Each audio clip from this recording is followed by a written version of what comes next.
We're heroes of the new world. We're heroes.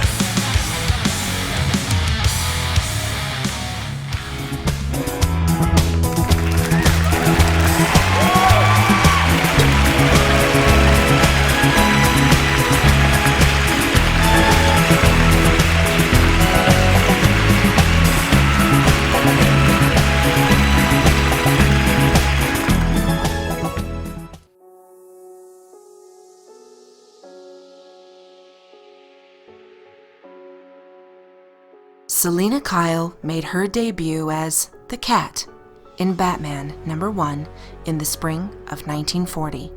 Some may categorize her as a villain, but she was never conceived to be a killer or evil.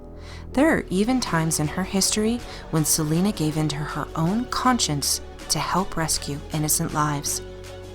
The Cat was created by Bill Finger and Bob Kane to give their new Batman Vigilante series sex appeal.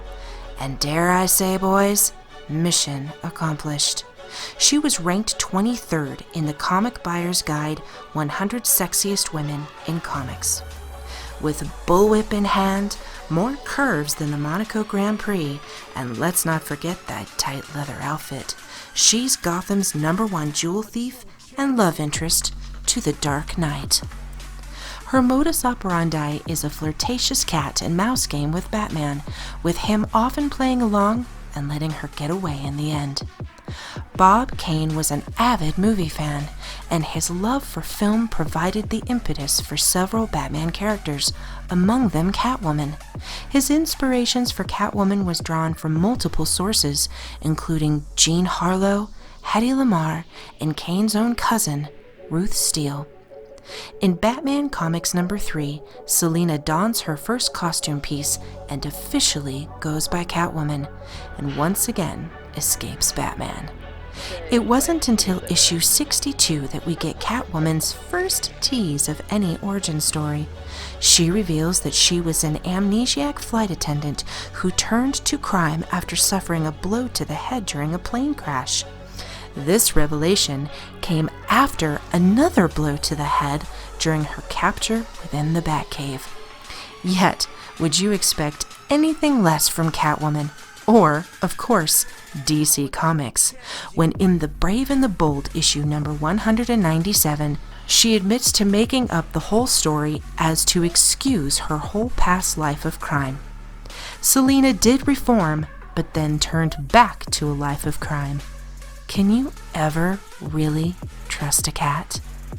Alas, in issue number 211 of Detective Comics, September of 1954, Catwoman made her final Golden Age appearance due to her provocative and seductive nature, which could have been viewed as a violation of the new comic book authority's rules involving female characters.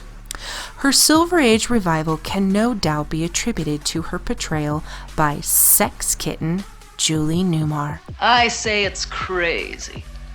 Who, with her tantalizing performance on the small screen, left many lads, both young and old, glued to their TV sets for the next 2 years, as well as catapulting Catwoman in the media cultures across the globe. After episode number 19, The Perfect Crime, March 16th of 1966 of the Batman TV series, DC Comics had no choice but to bring her back into their comic book universe, which began with issue number 70 of Superman's girlfriend, Lois Lane, in November of 1966. I would be remiss for not also mentioning the outstanding performances by Lee Merriweather in the 1966 Batman feature film and Eartha Kitt in the 3rd season of the Batman television series.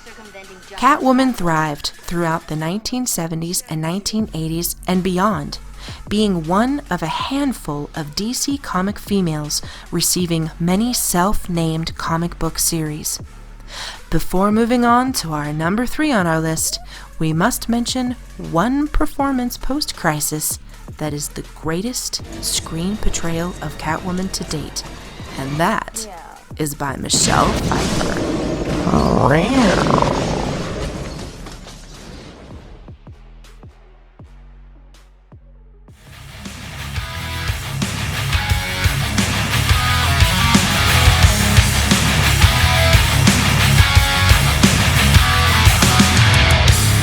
so many of